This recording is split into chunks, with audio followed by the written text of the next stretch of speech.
পিতাকে দর্শন করতে চাই। আমাকেও সঙ্গে নিয়ে চলো। দেখো, আমি রন্ধন কার্যে নিপুণ, সমস্ত পথও আমি জানি, আর সারা জীবন এই অঞ্চলেই অতিবাহিত করেছি আমি।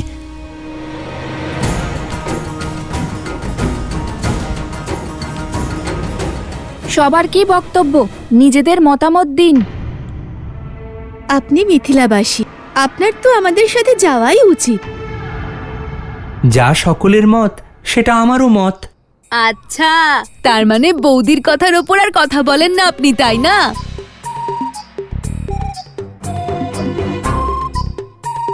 আর এবার চলো, না হলে লব দাদা বলবে তাড়াতাড়ি চলো, তাড়াতাড়ি চলো।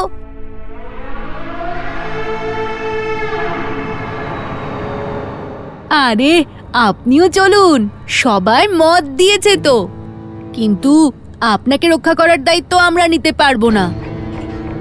মনে থাকে যেন, আমাদের ওপর এমনিতেই অনেক দায়িত্ব আছে। এত বছর ধরে এই জঙ্গলেই কাটাচ্ছি, আমি আত্মরক্ষা করতে পারবো। অস্ত্র ছাড়া কি করে রক্ষা করবেন? নিজের পা দিয়ে যেখানেই মনে হবে ভয়, সেখান থেকে পালিয়ে গেলেই হলো, কি তাই না?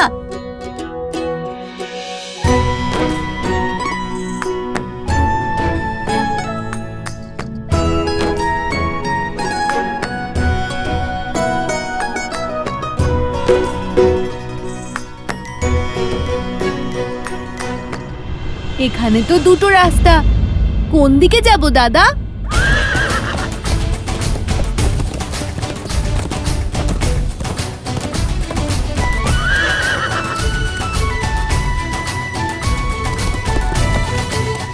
ত্রিবেণী ধামে যাওয়ার সঠিক পথ জানেন আপনি?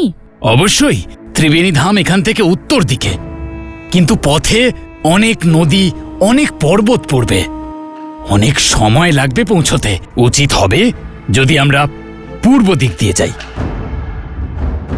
এই অশ্ব তো পূর্ব দিকে যাচ্ছে, ত্রিবেণীর দিকে নয়।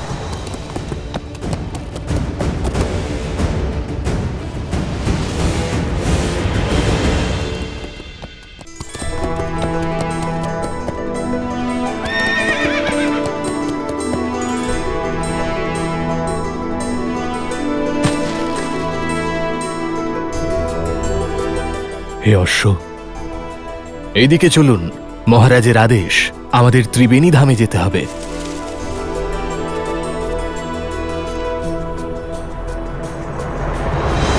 না,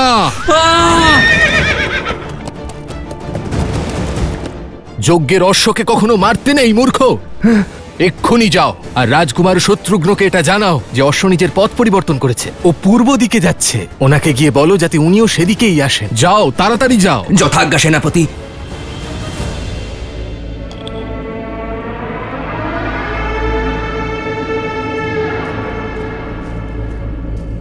এই নিন। আপনি মিথিলাবাসী না? আর আপনার পিতা রাজদূত বললেন, তাহলে আপনি আমার পিতা ত্রিকাল শর্মাকে নিশ্চয়ই চেনেন। হ্যাঁ হ্যাঁ, অবশ্যই। আমরা তো একসাথে অধ্যয়ন করেছিলাম বাল্যকালে গুরুকুলে। বিবাহের পরে এক কন্যার জীবন আর গৃহ কত বদলে যায় না। খুব মনে পড়ে আমার পিতার কথা। পড়াই উচিত। যে গৃহে জন্ম হয়েছে সেই গৃহ ছেড়ে আসা সহজ নাকি? কিন্তু তাদের কথা ভাবো যারা কখনো পিতার সঙ্গ লাভ করেনি।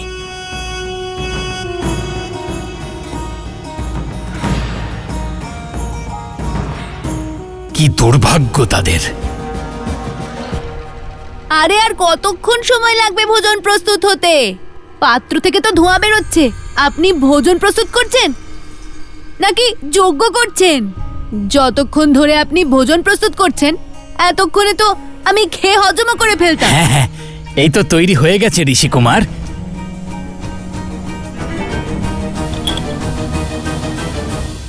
ত্রিবেণী ধাম তীর্থে স্নান করার মাহাত্ম্য হল, যখন অশ্ব ৩ নদীর পবিত্র জল থেকে বেরিয়ে আসে তখন দেবতা সমস্ত প্রজাদের তাদের পাপ থেকে মুক্তি দেন।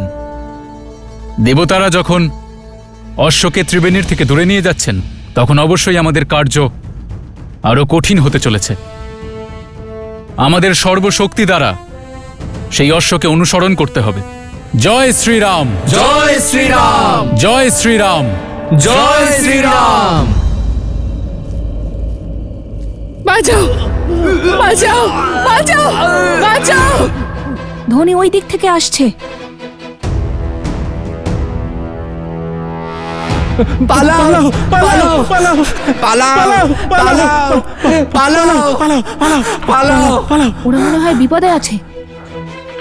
বাঁচাও, বাঁচাও, বাঁচাও, বাঁচাও। আরে আপনারা কি বলবেন? আপনারা এত ভয় পেয়ে আছেন কেন? কোথায় পালাচ্ছেন বলুন না। আমাদের গ্রামকে কোনো রাক্ষসের মায়া ঘিরে নিয়েছে। সবাই কোনো বিচিত্র রোগে আক্রান্ত হচ্ছে। আমরা ঋষি হরিতকে খুঁজছি, কারণ ওনার কাছেই এই রোগের প্রতিকার আছে। আচ্ছা ঠিক আছে, জল নিয়ে এসো ওনাদের জন্য।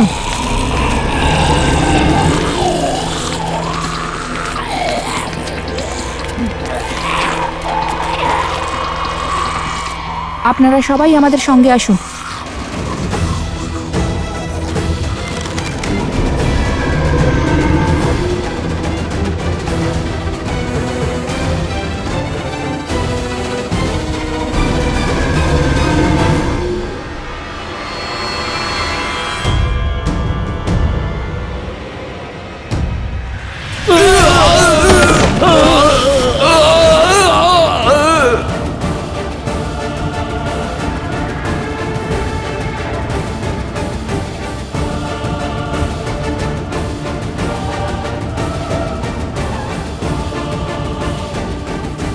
পূর্বে অবস্থিত পরেশি গ্রামে আবার আসরিক রোগ ছড়াও।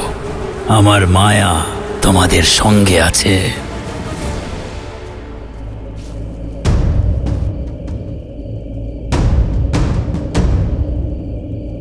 এত ধোঁয়ার মধ্যে দিয়ে তো কিছু দেখতেই পাচ্ছি না দাদা।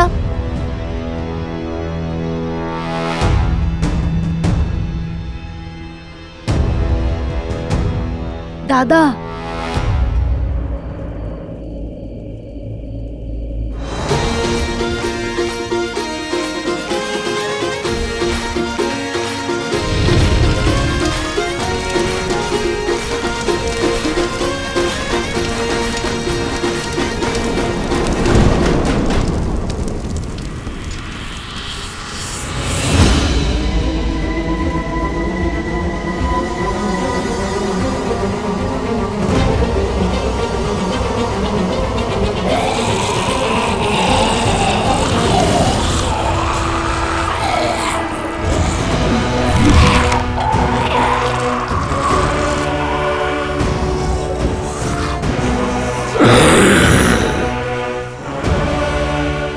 না না, ওদের তীর মারবেন না।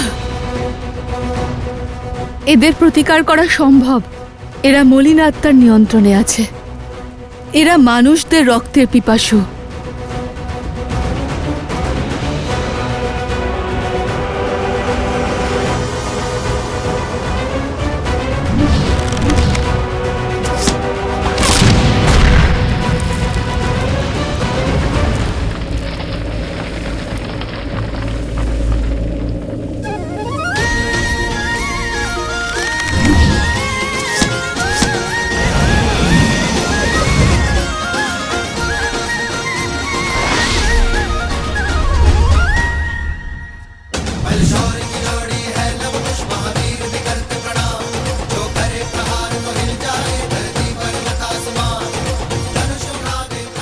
লব, কুশ,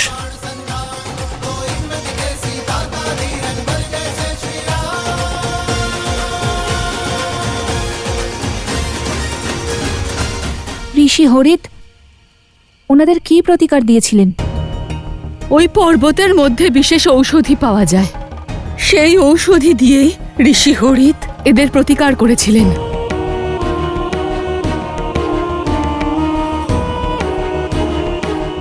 আপনি আমাদের উপগুরু আর বৌঠান প্রসূতার সঙ্গে ঋষি হরিতের কাছে যান। আমরা ঔষধি নিয়ে আসছি। আর মহাশয় আপনি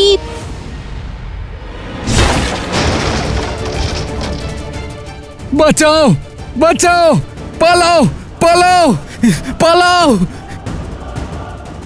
পালাও, পালাও। বলেছিলাম না এনার অস্ত্র হলো এনার পা। যেখানে ভয় করবে সেখান থেকেই পালিয়ে যাবে। আগে আমাদের ওদের আটকাতে হবে, না হলে আমরা চলে যেতেই ওরা আশেপাশের অন্য গ্রামে আক্রমণ শুরু করে দেবে। এবার কি করব দাদা? যদি এরা অসুর হতো তাহলে লক্ষণ রেখা টেনে এদের সীমা বেঁধে দিতাম, কিন্তু এরা তো কেউ অসুরও নয়।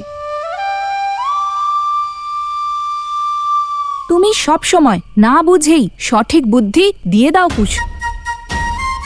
অসুর নয় তো কি হয়েছে, আমরা ওদের চারপাশে একটা অভিমন্ত্রিত রেখা তো টানতেই পারি, তাই না? যারা অশুভ হয় তারা সব সময় শুদ্ধতাকে, পবিত্রতাকে ভয় পায়।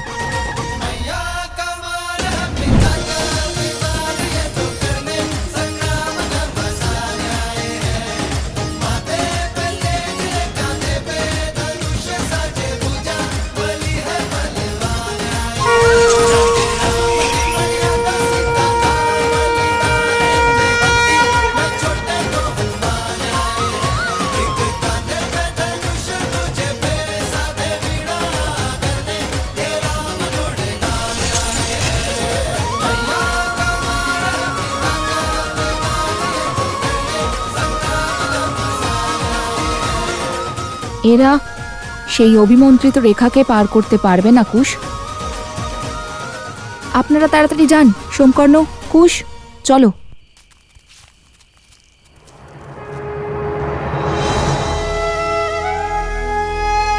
হে মাতা তমসা, আপনারা সব নদীরা ভগিনী এই ধরিত্রীতে চারিদিকে উপস্থিত আপনারা, আমি অনুরোধ করছি মাতা, আমার পুত্রদের সঠিক পথ দেখাতে, ওদের রক্ষা করতে, ওদের সহায়তা করুন। ওদের প্রভুর উপর ওদের অটুট শ্রদ্ধাকে বজায় রাখতে ওদের সহায়তা করুন মাতা। जलनीता पूजनं महानदी देवतानां यथा सर्वाणि দেবী সীতা, प्रीयन्ते तथा तामसः। जलनीता पूजनं महानदी देवतानां यथा सर्वाणि नद्यः प्रीयन्ते तथा तामसः। ভূমির প্রতিটি নদী জানে যে আপনি ভূমিকন্যা, ভূমিজা, আর আপনার সন্তানদের সুরক্ষা আমাদের দায়িত্ব। মাতা, ত্রিবেণী ধামের সকল নদী আপনার পুত্রদের আশীর্বাদ করতে উপস্থিত হবেন। আমরা যেহেতু নিজে থেকে কোনো পাত্রে পৌঁছই না, তাই আপনার পুত্রদের আমাদের আশীর্বাদ লাভ করার জন্য স্বয়ং নদীতে এসে স্নান করতে হবে। আপনাকে শত কোটি প্রণাম মাতা। আপনার কথা আমার মনে আশার প্রদীপ জ্বালিয়েছে।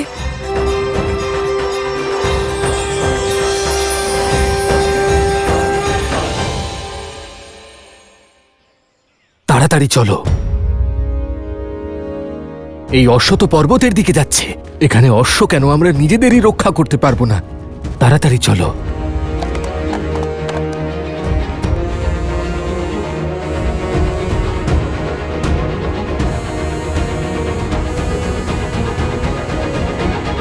সংকল্প নিয়েছি মাতা সীতাকে খুঁজে বের করার, আর একান্ত আশা হলো যজ্ঞের অশ্বদের বাঁধার।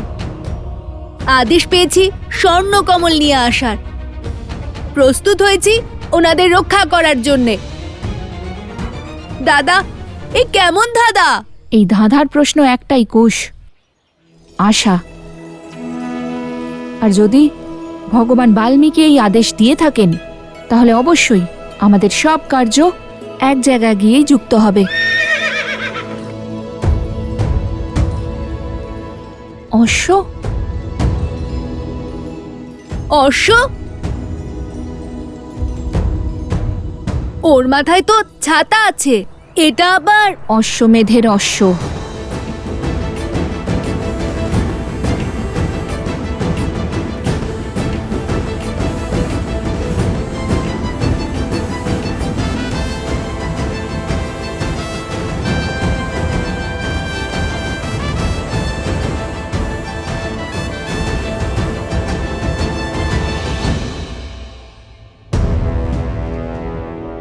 ওই দেখো দাদা,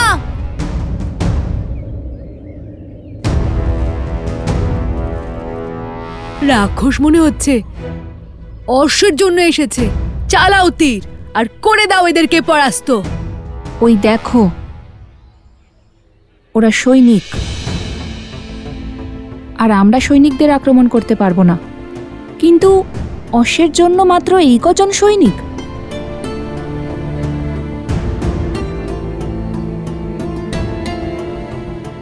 নিশ্চয়ই সেনাদের বড় দল পেছনে আসছে, আমাদের তাদের মুখোমুখি হতে হবে।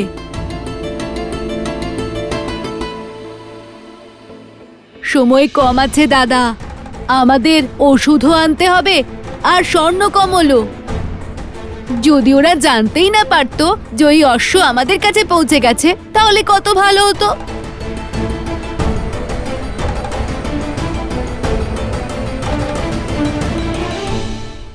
আমি ওই বালকদের মনে একটি বীজ বপন করেছি, একটি চিন্তা যে সংসারে এমন পিতাও আছেন যিনি তার সন্তানদের সহায়তা করতে কখনো আসেননি।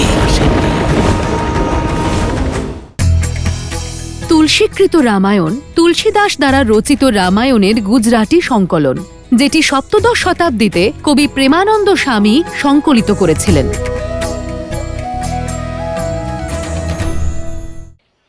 কুশ, সোম, আশেপাশের গ্রাম থেকে একটা অশ্ব আনো, আমরা অশ্ব বদলে দেব। আর যতক্ষণে ওরা এই রহস্য ভেদ করবে, ততক্ষণে যজ্ঞের অশ্ব আমরা নিয়ে চলে যাব। ঠিক আছে, তুমি এই অশ্বের দিকে নজর রাখো, হ্যাঁ। আমি অন্য অশ্ব নিয়ে আসছি। আমি তো অশ্বদের সাথে কথাও বলতে পারি, ও আমার কথা ঠিক বুঝে যাবে। অশ্ব পেয়ে গেছি, এবার গিয়ে শ্রীরামকে প্রশ্ন করব। লক্ষণ, সংসার যেন সর্বদা গোপুজোর কথা মনে রাখে। বেদেও গোপুজোকে সব থেকে পবিত্র মনে করা হয়। গোয়ের চরণে দেবতারা নিবাস করেন, আর যেভাবে ভালোবেসে গো তার সন্তানকে পালন করে, ঠিক সেভাবেই সংসারকেও পালন করে। গো কেবল পশু নয়, এরা আমাদের কাছে মাতৃতুল্য, যে নিঃস্বার্থ হয়ে সংসারকে নিজের দুগ্ধ দিয়ে সেবা করে। যে স্থানে গৌকে সম্মান করা হয়, সেই স্থান কখনো ক্ষুধার্ত থাকে না। সেজন্য গোয়ের প্রতি প্রেম এবং সেবা কেবল আমাদের কর্তব্যই নয়, আমাদের জীবনের আধারও। শ্রীরাম শ্রীরাম শ্রীরাম।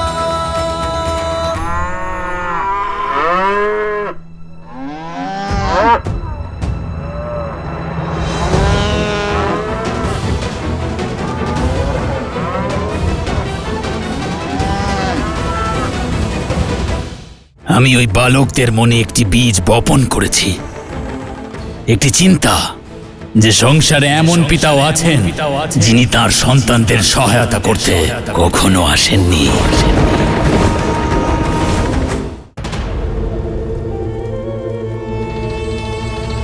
মহারাজ, মহারাজ, অশ্বমেধ যজ্ঞের কারণে অযোধ্যার প্রজা আবার ওই রামের কাছে সমর্পিত হচ্ছে। আমার এত প্রচেষ্টার পরেও আমি তাদের মনকে বিচলিত করতে পারছি না। আর কত সময় নেবেন আপনি মহারাজ? সময় অত্যন্ত চঞ্চল বানাসুর, সময়কে কেউ বশ করতে পারে না। আমার ভ্রাতা দশানন রাবণও মনে করেছিলেন যে সময়ের শেষ পর্যন্ত বেঁচে থাকবেন, কিন্তু দেখো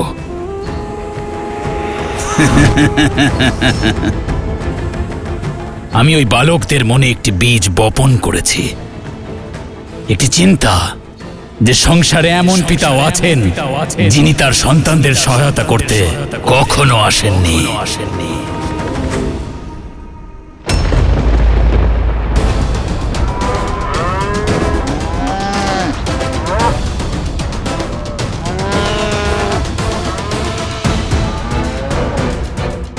গোমাতার ক্রন্দন তো অশুভ সংকেত। এখন এই বালকেরা যখন জানতে পারবে যে শ্রীরামই তাদের পিতা, যে তাদের সহায়তা কখনো করেনি, তখন হবে যুদ্ধ। একটি চিন্তা যে সংসারে এমন পিতাও আছেন যিনি তার সন্তানদের সহায়তা করতে কখনো আসেননি। এবার আমার প্রকোপে ওরা দুজন নিজেদের পরাজয়ের দোষ তাদের পিতাকে দেবে। আর যদি বিজয়ী হয় তবে তাহলে তাদের মন অহংকারে ভরিয়ে দেব।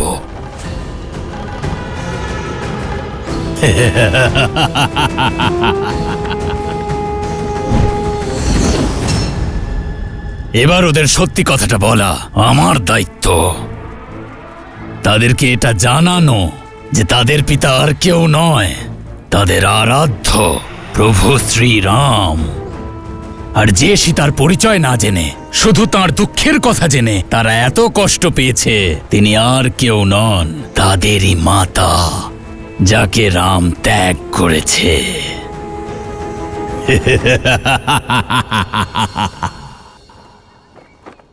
গাভীর রোদন অশুভ সংকেত হলেও একটি কথা মনে রাখবেন যে প্রতিটি সংকট আমাদের শেখার এবং কর্ম শুধরে নেবার সুযোগ দেয়। আর সুমন্ত্র যেমন বললেন যে গাভীর রোদনের কারণ তার বাছুরের বিরহ, যাকে শীঘ্রই খুঁজে তার মাতার সঙ্গে মিলিয়ে দেওয়ার আদেশ দিয়েছি। মহারাজ, আমি জানি না আপনি এরকম কেন করলেন, কিন্তু শত্রুঘ্নকে অশ্বের থেকে দূরে থাকার আদেশ দেওয়া উচিত। শক্তিশালী রাষ্ট্র কখনো প্রথমে আক্রমণ করে না ভরত। আর যে রাজা অযোধ্যার অশ্বমেধ যজ্ঞের অশ্বকে বাধা দেবে, তারও যুদ্ধের প্রস্তুতির জন্য সময় পাওয়া উচিত।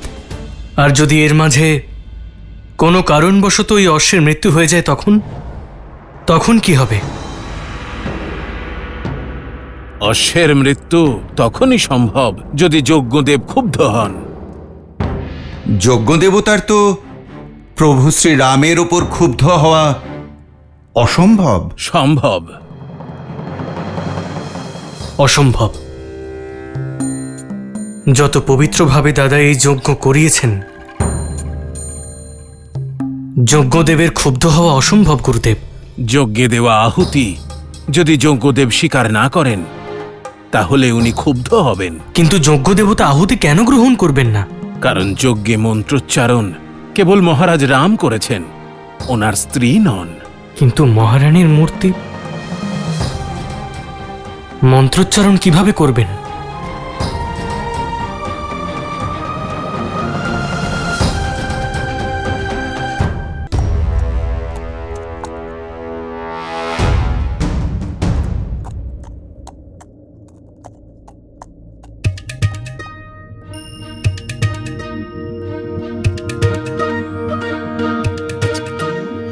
এটা কি এনেছো তুমি? যাই হয়ে থাকুক, দেখতে তো সুন্দর। এই গোটা গ্রামে শুধু এই একটাই চতুষ্পদ প্রাণী আছে যে শ্বেত বর্ণের, আর তার উপর বস্ত্র আর ছাতাও লাগিয়ে দিয়েছি ওর মাথায়। এবার চলো অশ্বটা বদলে দিই। সৈনিকরা সব ক্লান্ত, আমাদের পরিকল্পনা বুঝতে ওদের সময় লাগবে, ততক্ষণে আমরা পালিয়ে যাব। তোমাদের মধ্যে কেউ অশ্ব দেখতে পাচ্ছ? না, মনে হচ্ছে আরো উপরে গেছে। তাড়াতাড়ি খোঁজো ওকে। হ্যাঁ, চলো।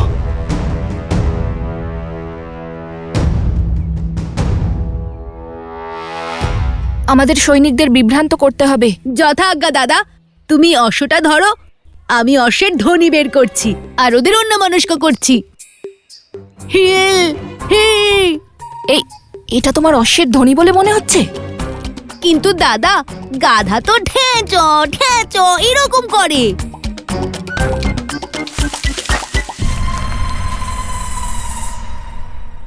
মনে হচ্ছে ওই দিকে গেছে।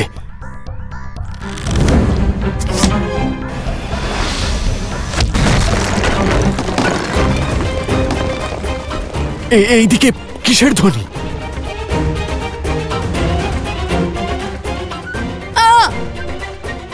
আস্তে আস্তে। সোমকর্ণ, তুমি ওকে ওই দিকে নিয়ে যাও যেদিকে আমি বাণ নিক্ষেপ করেছি। তুমি আমার সঙ্গে চলো।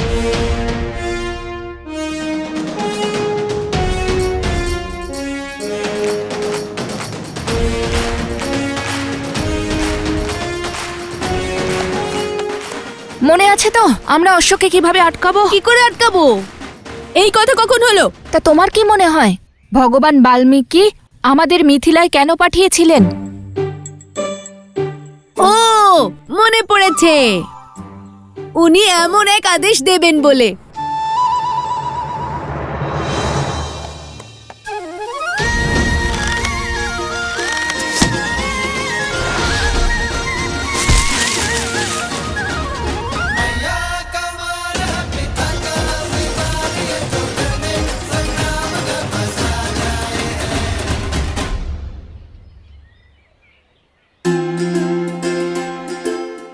সীতারাম, দাদা, এটা তো সেই অশ্ব।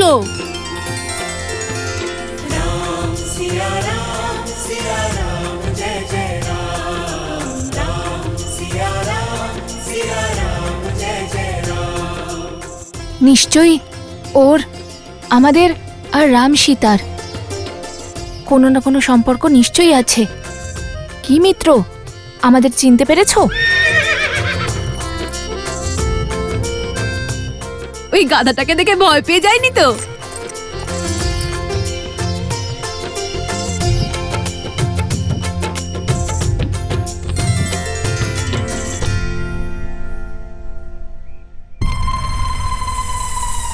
আরে, অশ্ব এভাবে ছোট হয়ে গেল কেন? পেয়েছো? অশ্ব পেয়েছো?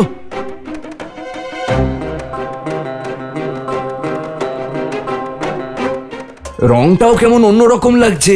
এই কালো পর্বতে ওর গায়ের রং চিনতে পারা যাচ্ছে না। ওর ওপর ছত্রটা আছে, কিন্তু অশ্ব মনে হচ্ছে না। সেই এক কথা।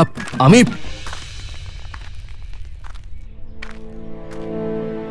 প্রণাম রাজকুমার। সেনাবাহিনীও পৌঁছে যাবে। আপনারা অশ্ব খুঁজে পেয়েছেন? ওইদিকে দেখুন রাজকুমার। আমরা এক মুহূর্তের জন্য অশ্ব থেকে নিজেদের দৃষ্টি সরাইনি। আদেশ ছিল যজ্ঞের অশ্বের ওপর দৃষ্টি রাখা সেনাপতি। আপনারা এখানে অরণ্য ভ্রমণে বেরিয়েছেন? অশ্বের পেছনেই যাচ্ছিলাম রাজকুমার। ওই প্রাণীটি আপনাদের অশ্ব মনে হচ্ছে?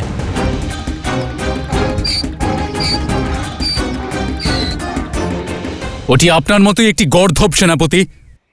আপনি অযোধ্যায় ফিরে যান। সৈন্যগণ, আমাদের শীঘ্রই অশ্বকে খুঁজে বের করতে হবে। দাদা, ওষুধ? না, আমরা এখন আনতে পারবো না। ওই দেখো, পর্বতের ওপর সৈনিকেরা আছে, আমরা ধরা পড়ে যেতে পারি। সবার আগে আমরা স্বর্ণকমল নিয়ে আসব, তারপরে একে পাশের কোনো গ্রামে লুকিয়ে রাখব।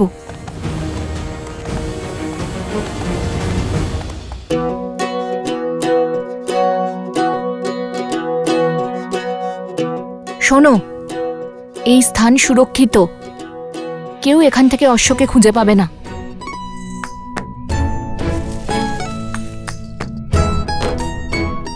এবার ঠিক আছে, এখন তুমি খাওয়া দাওয়া করো আর বিশ্রাম নাও। শোনো, আওয়াজ করবে না কিন্তু, ঠিক আছে? আওয়াজ করো না কিন্তু।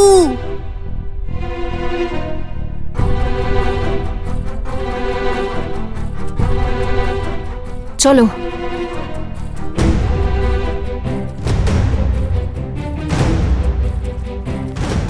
আরে, আমরা কেন লুকোচ্ছি? এখন তো অশ্ব নেই আমাদের কাছে। যদি কোনো সৈনিক আমাদের দেখে ফেলে আর আমাদেরকে প্রশ্ন করে, তখন বনদেবীর পুত্ররা মিথ্যে বলবে নাকি?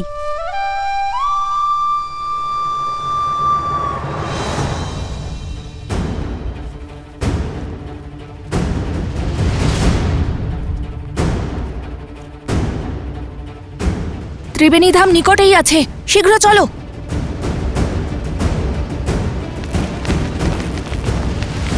ঋষিকুমার,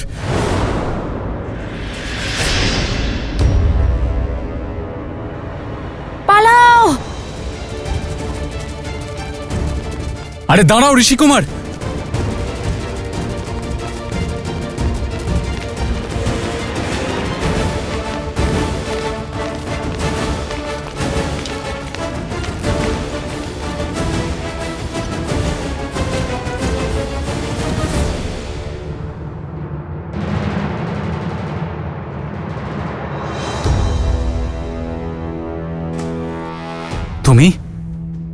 তোমাকে তো আমি অযোধ্যায় দেখেছিলাম। আর ওই দুজন ঋষিকুমার, ওরা তো অযোধ্যায় গান করেছিল। না মানে কি কি বলতে চাও তুমি? না, ওরা নয়। তাহলে ওরা পলায়ন করলো কেন? কারণ ওরা অসত্য বলতে পারবে না, কিন্তু আমি তো বলতেই পারবো, তাই না? তুমি কি আমাদের অশ্বমেধ যজ্ঞের অশ্বকে কোথাও দেখেছো? সত্যি কথা বলো, না হলে তোমার প্রাণ সংকটে পড়তে পারে। সত্য, আসল সত্য হলো আপনি বা আপনার সৈনিকরা কখনোই একজন বালক ঋষিকুমারের প্রাণ নেবেন না। আর দ্বিতীয় সত্যটা হলো আপনি বা আপনার সৈনিকরা কখনো লবকুশকে হারাতে পারবেন না। রাজনুজ, ওই দেখুন, ওই যে ঋষি কুমারেরা। ঋষিকুমার, দাঁড়াও!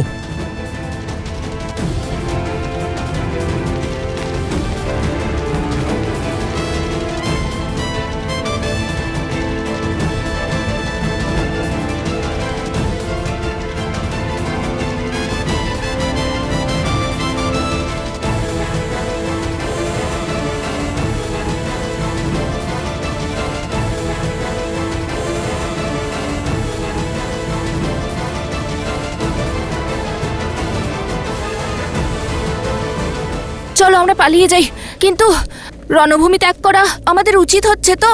কখনো কখনো রণ ত্যাগ করাটাও একটা বড় রণনীতি।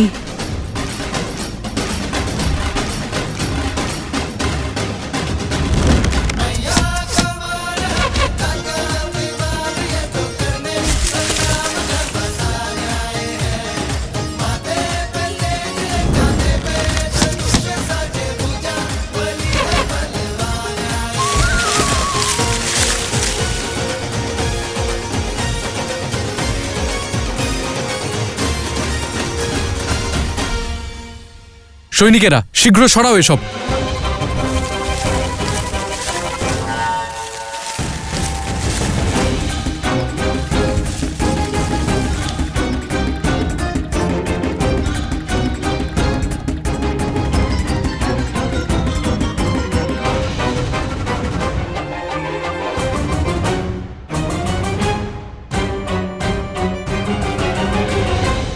এতক্ষণ তো আমরা কিছুই করিনি, এবার ফাঁসবে।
নাও, এবার ওরা এখানে ফেঁসে যাবে আর আমরা আরো বেশি সময় পেয়ে যাব।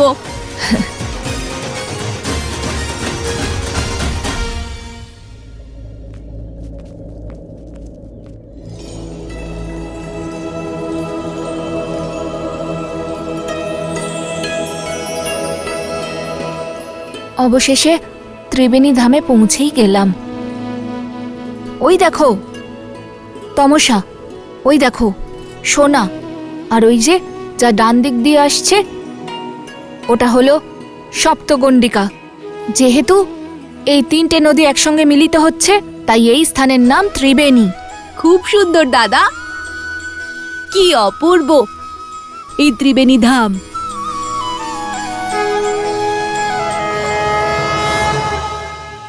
দাদা, চোখ বন্ধ করতেই একটা চিন্তা এলো। আমরা অশ্বটাকে তো লুকিয়ে এসেছি, কিন্তু ওকে রক্ষা করার জন্য কাউকে রেখে আসিনি। চলো আমরা যত শীঘ্র সম্ভব সব স্বর্ণকমল একত্রিত করে চলে যাই যাতে কেউ ওখানে পৌঁছানোর আগেই আমরা অশ্বের কাছে পৌঁছতে পারি।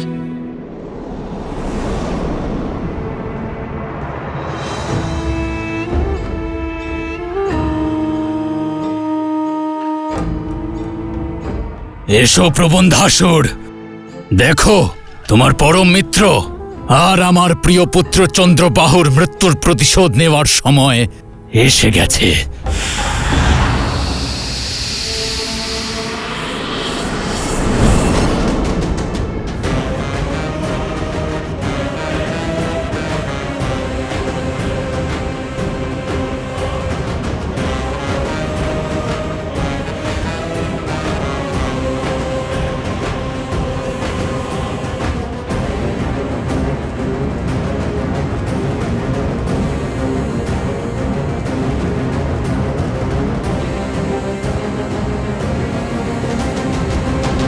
মহারাজ সহস্রমুখ রাবণের জয়। মহারাজ, যে মুহূর্তের প্রতীক্ষায় আমি এতদিন বেঁচেছিলাম, সেই মুহূর্ত, সেই প্রতিশোধের সুখ দেওয়ার জন্য আপনাকে কোটি কোটি ধন্যবাদ। ধন্যবাদ জ্ঞাপন আমাকে নয়, ওই বালকদের করো। তারাই তো দিয়েছে এই সুবর্ণ সুযোগ।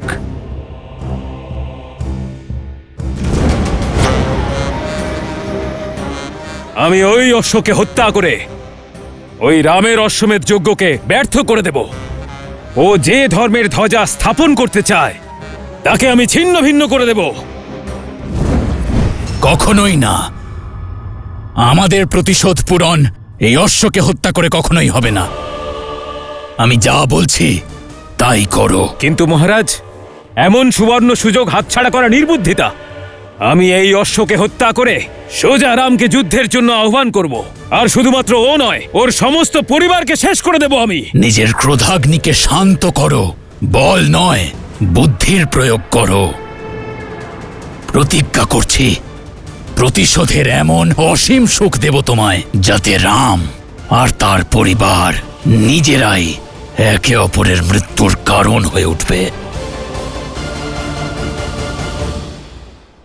কি হয়েছে সেনাপতি? শত্রুঘ্ন এখানে পাঠিয়েছে কেন? আমায় ক্ষমা করুন মহারাজ, কারণ আমার অজ্ঞানতায় যজ্ঞের অশ্বটি হারিয়ে গেছে। অশ্ব হারিয়ে গেছে? তাহলে এখন? কাশ্মীরি রামায়ণের 7টি সংকলনের মধ্যে সবথেকে প্রসিদ্ধ হল রামাবতার চরিত, যার রচয়িতা ছিলেন প্রকাশ রাম কুরিয়াগামী।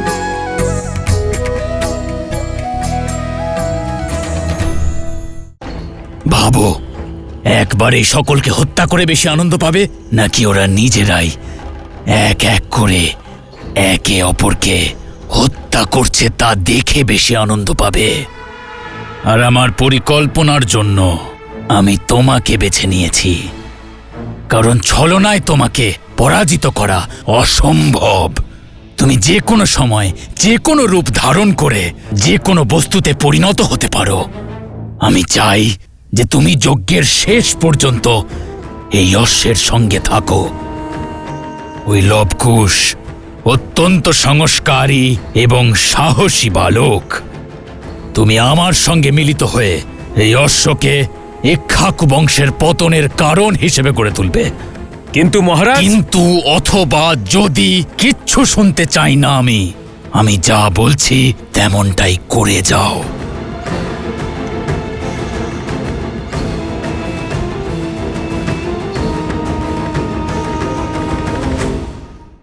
কি হয়েছে সেনাপতি? শত্রুঘ্ন এখানে পাঠিয়েছে কেন? আমায় ক্ষমা করুন মহারাজ, কারণ আমার অজ্ঞানতায় যজ্ঞের অশ্বটি হারিয়ে গেছে। অশ্ব হারিয়ে গেছে? তাহলে এখন?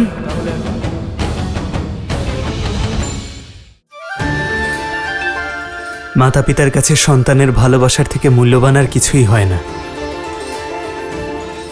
তা সে দেব হোক বা দানব, মানব হোক বা পশু।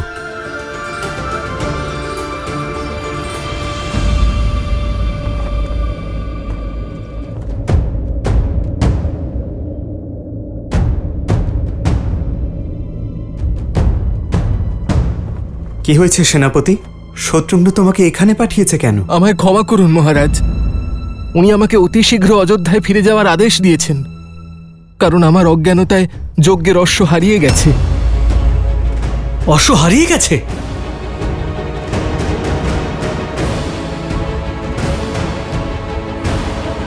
তাহলে এখন তিনি নিজেই অশ্বটিকে খুঁজছেন। যজ্ঞের মন্ত্র অশ্বকে আসরিক শক্তি এবং দুর্ঘটনা থেকে বাঁচায়, তবে তা তখনই যখন দেবতাদের আশীর্বাদ সঙ্গে থাকে।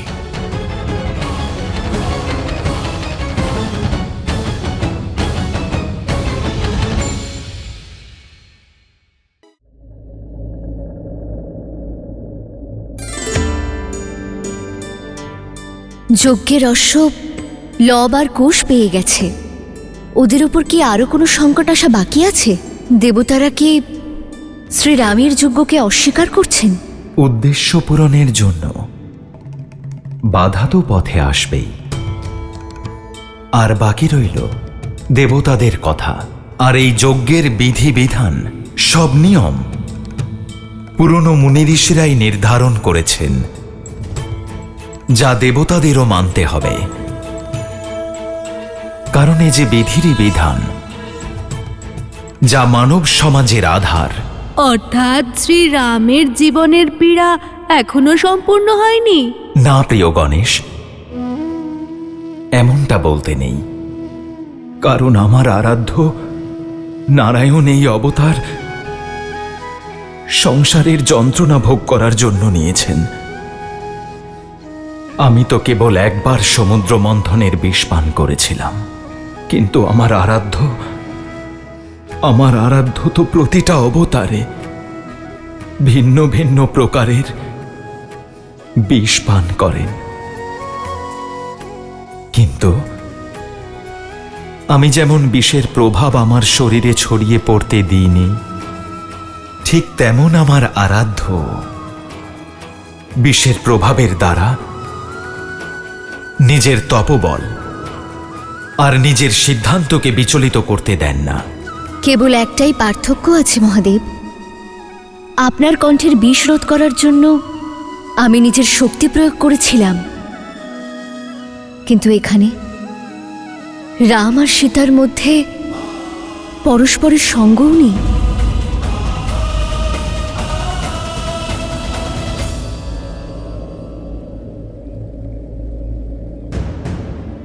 পেলে কিছু? স্বর্ণকমল ছাড়ো, আমি তো একটা সাধারণ কমলও দেখতে পেলাম না। ধোঁয়ার কারণে কিছুই দেখতে পাচ্ছি না। চলো একটু সামনে গিয়ে দেখি।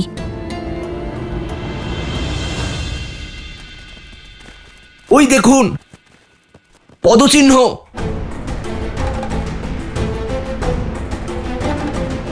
আরে আরে দাঁড়াও তোমরা, এটা নিশ্চয়ই ছলনা। আরে আরে আরে,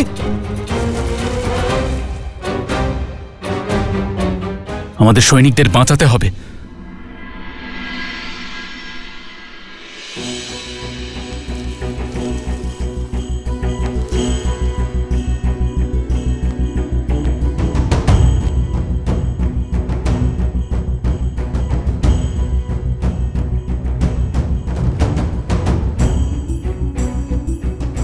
এখানেও তো নেই।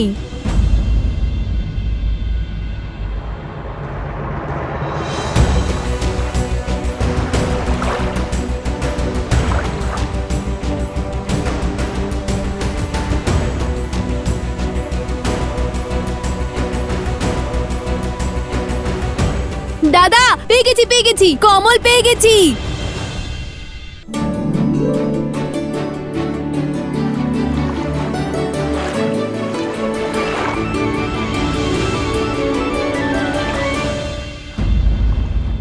হ্যাঁ, কমল তো আছে, কিন্তু স্বর্ণ কমল নয়।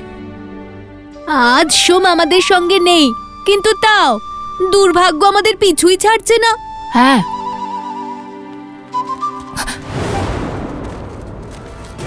মনে হচ্ছে ওরা এসে গেছে। জানি না কোথায় আছে এই স্বর্ণ কমল। অতি সতর্ক হয়ে এগিয়ে চলো, সামনেও কোনো ফাঁদ থাকতে পারে।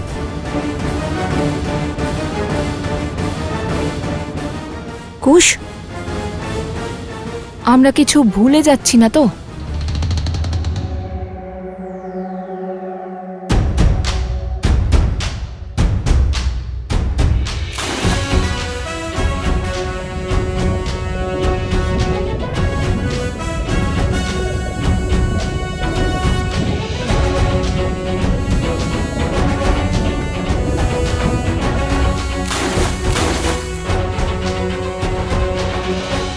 দেখো, আমাদের তো স্নানও হয়ে গেল, এবার তো স্বর্ণকমল দেখা দিক।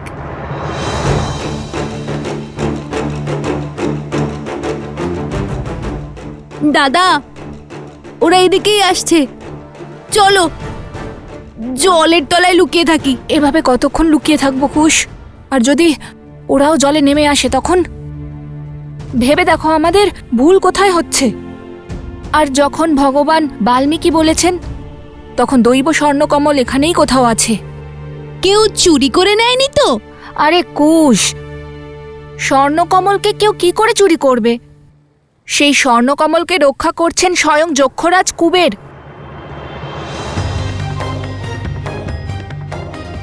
তাহলে এখানে ভুল হয়েছে আমাদের। কুবের মন্ত্র জপ করতে বলেছিলেন গুরুবর ভরদ্বাজ।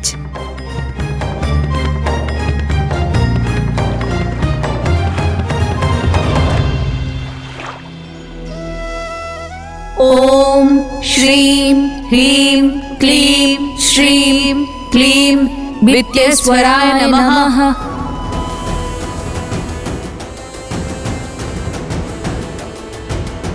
নদীর দিকে চলো। অবশ্যই ওরা তৃষ্ণা মেটাতে নদীর দিকেই গেছে। ওম শ্রীম হ্রিম ক্লিম শ্রীম ক্লিম বিদ্যেশ্বরায় নমঃ। ওম শ্রীম হ্রিম ক্লিম শ্রীম ক্লিম বিদ্যেশ্বরায় নমঃ। ওম শ্রীম হ্রিম ক্লিম শ্রীম ক্লিম বিদ্যেশ্বরায় নমঃ। ওম শ্রীম হ্রিম ক্লিম শ্রীম ক্লিম বিদ্যেশ্বরায় নমঃ। ওম শ্রীম হ্রিম ক্লিম শ্রীম ক্লিম বিদ্যেশ্বরায় নমঃ। হে তমসা মাতা, সাহায্য করুন আমাদের। আমাদের মাতাও তো আপনারই মতো, প্রকৃতিরই অঙ্গ। আপনি জলদেবী আর আমাদের মাতা হলো বনদেবী। বাঁচান আমাদের তমসা মাতা। বিদ্যেশ্বরায় নমঃ। ওম শ্রীম হ্রিম ক্লিম শ্রীম ক্লিম বিদ্যেশ্বরায় নমঃ। আপনার পুত্রদের আমাদের আশীর্বাদ লাভ করার জন্য স্বয়ং নদীতে এসে স্নান করতে হবে। আর আপনার সন্তানদের সুরক্ষা আমাদের দায়িত্ব।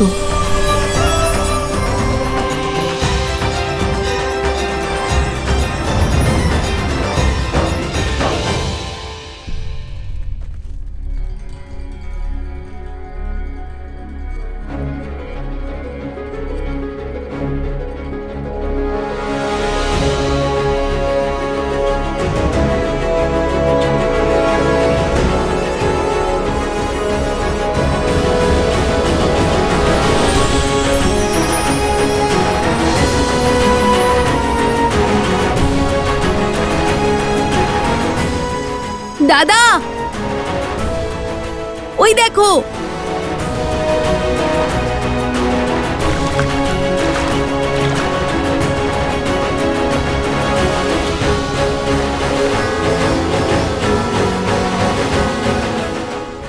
এ তো কুবের নগরী অলকাপুরীর দ্বার।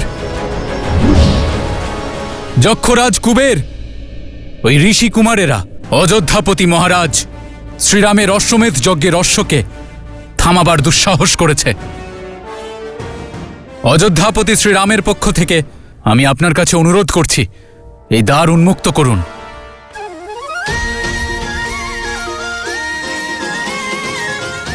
এ তো অবশ্যই যক্ষরাজ কুবেরের নগর অলকাপুরী মনে হচ্ছে। ঠিক তেমনই না যেমন আমাদের গুরুবর পড়িয়েছিলেন? দাদা, প্রাসাদের দ্বার খুলে গেছে, চলো ভেতরে যাই।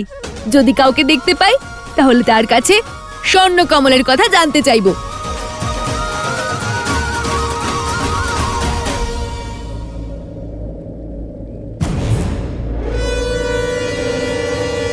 দাদা সত্যিই বলেন, ভয় ছাড়া কোনো কাজ হয় না।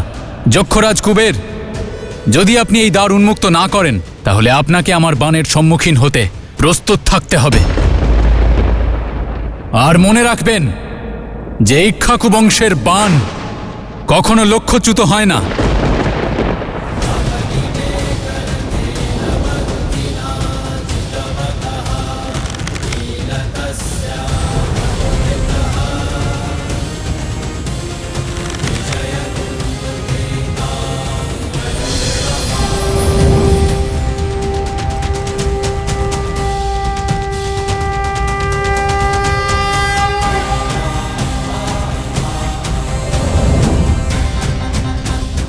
প্রণাম রাজনুজ শত্রুঘ্ন। প্রণাম, কিন্তু আমি অভিনন্দন গ্রহণ করতে নয়, অশ্বমেধ যজ্ঞের অশ্বচোরদের ধরতে এসেছি। ওই দুই ঋষিকুমারকে আমার হাতে তুলে দিন কুবের, যারা এক্ষুনি আপনার নগরে প্রবেশ করেছে। ক্ষমা করবেন, ওদের সঙ্গে আমি বিশ্বাসঘাতকতা কি করে করব? আপনি নিশ্চয়ই জানেন ওরা কারা। ওরা কোনো সাধারণ বালক নয়, ওরা অমূল্য রত্ন, শুধু আমার জন্যে নয় বরং সমগ্র সংসারের জন্য। সব জানি আমি। এটাও জানি যে তারা অশ্বমেধ যজ্ঞের অশ্বকে চুরি করে কোথাও নিশ্চয়ই লুকিয়েছে। সেই অশ্বকে খুঁজে বের করে এই যজ্ঞ সম্পন্ন করা আমার কর্তব্য। দয়া করে আমাকে ভেতরে যেতে দিন। আপনি তো বলবান, দয়া করে আমার নিবেদন স্বীকার করুন, জেদ করবেন না। আপনি হয়তো ভুলে যাচ্ছেন যক্ষরাজ কুবের, যাঁর অশ্বমেধ যজ্ঞের অনুষ্ঠানে আপনি বাধা দিচ্ছেন তিনি সেই শ্রীরাম যিনি আপনার অনেক উপকার করেছেন। তাঁর জন্যেই এই সংসার রাবণের মতো রাক্ষসের প্রকোপ থেকে রক্ষা পেয়েছে, এবং আপনিও তাঁর জন্যেই নিজের পুষ্পক রথ ফিরে পেয়েছেন। সেই উপকারের, সেই ঋণের এই মূল্য দেবেন আপনি অশ্বমেধ যজ্ঞের অশ্বের চোরেদের বাঁচিয়ে? এটা শ্রীরামের অপমান, তাঁর বিরুদ্ধে বিদ্রোহ এবং আপনার কৃতজ্ঞতা। না না, সব মনে আছে আমার। দয়া করে আপনি আমার সমস্যাটা বোঝার চেষ্টা তো করুন। আমি তো ধর্ম সংকটে পড়ে গেছি। আমি ওই বালকদের আপনার হাতে তুলে দিতে পারবো না। এরা কোনো সাধারণ বালক নয়, ওরা কোনো বনদেবী বা কোনো ঋষির পুত্রও নয়। হতে পারে, কিন্তু ধর্ম সংকটে আমিও আছি যক্ষরাজ। রাজানুজ, ধর্ম সংকটের কারণে তো মানুষ নিজের ধর্ম পরিষ্কার দেখতে পায়। যদি এই পরিস্থিতিতে আপনি অলকাপুরীতে প্রবেশ করেন, তবে অশ্বমেধ যজ্ঞের নিয়ম অনুসারে যখনই আপনি ভেতরে প্রবেশ করবেন ধরে নেওয়া হবে যে আপনি অলকাপুরী আক্রমণ করেছেন। দয়া করে আপনি আমার বিড়ম্বনাটা বোঝার চেষ্টা করুন।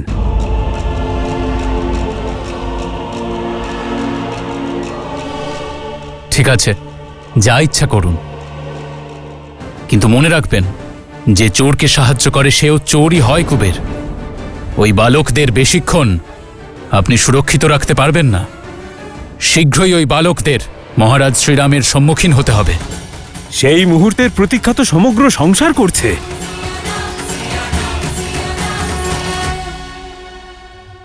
সহস্র মুখের পরিকল্পনা সে নিজেই জানে। কে জানে কেমন কেমন পরিকল্পনা করে ও। আমার তো ইচ্ছে করছে এক্ষুনি এই অশ্বকে বধ করে নিজের মনের প্রতিশোধের আগুনকে শান্ত করি।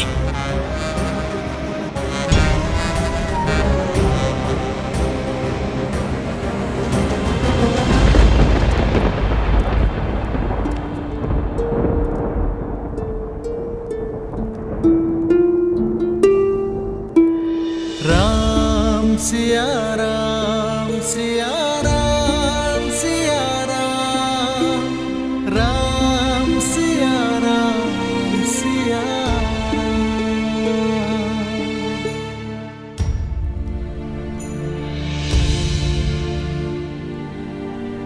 ओम ब्रह्मदेवाय नमः। ओम ब्रह्मदेवाय नमः। হে ব্রহ্মদেব, আপনি তো সংসারের নির্মাতা, জীবনদাতা। এই ধরিত্রীতে হওয়া প্রতিটি যজ্ঞের নিয়ন্ত্রণকর্তা। আপনার কাছে অনুরোধ ব্রহ্মদেব, এই প্রতিকূল পরিস্থিতিতে আমাকে সাহায্য করুন। এই রাম সীতা ছাড়া আর অন্য কারোর হতে পারবে না। না আমি পুনরায় বিবাহ করতে পারবো, না রাজ্য ছাড়তে পারবো। অশ্বমেধ যজ্ঞের সফলতা ধর্ম রক্ষার জন্য অত্যন্ত আবশ্যক। যে মূর্তি আমার সীতার প্রতিরূপ, যে এই যজ্ঞের জন্য মন্ত্রোচ্চারণ করতে পারেনি, দেবতারা যদি তার প্রতি রুষ্ট হন, তবে এই যজ্ঞ অসফল হয়ে যাবে ব্রহ্মদেব। ধর্ম হেরে যাবে। আমাকে সাহায্য করুন ব্রহ্মদেব। ओम ब्रह्मदेवाय नमः। ओम ब्रह्मदेवाय नमः। ओम ब्रह्मदेवाय नमः। ओम ब्रह्मदेवाय नमः। ओम ब्रह्मदेवाय नमः। ओम ब्रह्मदेवाय नमः। মহাদেব। প্রণাম মহাদেব। প্রণাম দেবী পার্বতী। প্রণাম ব্রহ্মদেব। সমস্যা কঠিন, কিন্তু আপনি ছাড়া আর কেউ এই সমস্যার সমাধান করতে পারবে না। ব্রহ্মদেব, সৃজন, জীবন আর মৃত্যু তিনটেই পরস্পর সম্বন্ধীয়। যখনই সৃজনের বিচার আকার নিতে শুরু করে, জীবনের শুরু হয়ে যায়। আর যখনই জীবন বিকশিত হতে থাকে, মৃত্যুর সময় ঘনিয়ে আসে। আর মৃত্যু উপস্থিত হলে এক নতুন সৃজনের শঙ্খনাদ বেজে ওঠে। কিন্তু দাপর আর কলিযুগ আসার সময় শেষ। এখন যদি রাম অবতার এই যুগে তাঁর কর্ম সম্পূর্ণ না করেন, তাহলে দাপর যুগে রাক্ষস আর আসুরিক শক্তির প্রভাব অনেক বেশি বেড়ে যাবে। আর এমনটা যদি হয় ব্রহ্মদেব, তাহলে দাপর যুগের স্বরূপ কলিযুগের মতো হবে। আর স্বয়ং কলিযুগের স্বরূপ নরকের চেয়েও ভয়ঙ্কর আর কঠিন হয়ে উঠবে। তাই এটা অনিবার্য যে ত্রেতা যুগে নারায়ণের রাম অবতার তাঁর সমস্ত উদ্দেশ্য, সমস্ত কাজ সফলতার সঙ্গে পূরণ করবেন। আর রইল জীবন রক্ষা। জীবনের রক্ষা তো কেবলমাত্র সৃজন, অর্থাৎ স্বয়ং ব্রহ্মাই করতে পারেন, মৃত্যু নয়। তাই হে ব্রহ্মদেব, আমার আরাধ্য নারায়ণের রক্ষা কেবলমাত্র আপনিই করতে পারেন।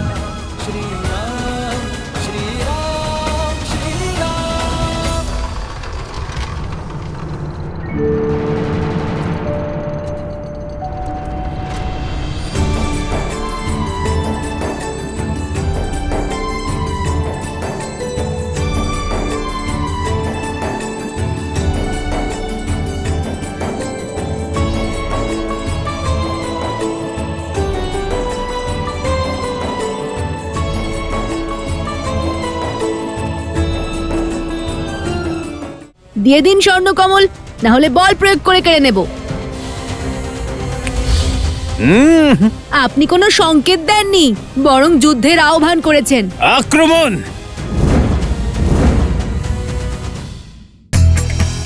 কুরুক্ষেত্র যুদ্ধের 13তম দিন কুশের বংশধর এবং দক্ষিণ কুশলের রাজা বৃহৎবালাকে অর্জুনপুত্র অভিমন্যু বধ করেন।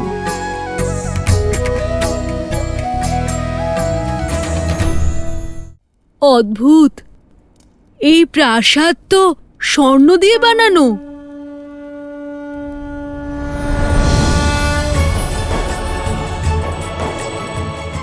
আসুন, আসুন ঋষিকুমারগণ। আমার নগরী অলকাপুরীতে আপনাদের দুজনকে স্বাগত। এবার বলুন, কি প্রয়োজনে এসেছেন এখানে? প্রণাম কুবেরদেব। বেরিয়েছিলাম মাতা সীতাকে খোঁজার শপথ নিয়ে, কিন্তু ভগবান বাল্মীকির আদেশ অনুসারে আগে আমাদের মাতা বনদেবীর জন্য স্বর্ণকমল নিতে হবে।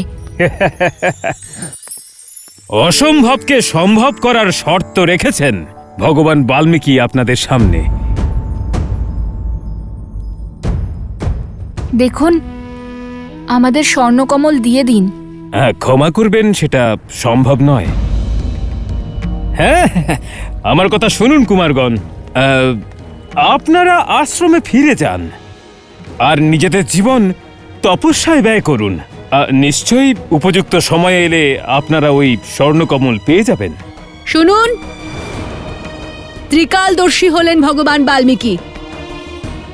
যখন উনি আমাদের স্বর্ণকমল আনার আদেশ দিয়েছেন, তখন ওটাই নিশ্চয়ই আমাদের মাতা সীতার কাছে পৌঁছানোর পথ দেখাবে। দিন স্বর্ণকমল, না হলে বল প্রয়োগ করে কেড়ে নেব। আপনি কোনো সংকেত দেননি, বরং যুদ্ধের আহ্বান করেছেন। আক্রমণ! অনুরোধ করছি, দিয়ে দিন স্বর্ণকমল, না হলে বল প্রয়োগ করে কেড়ে নেব।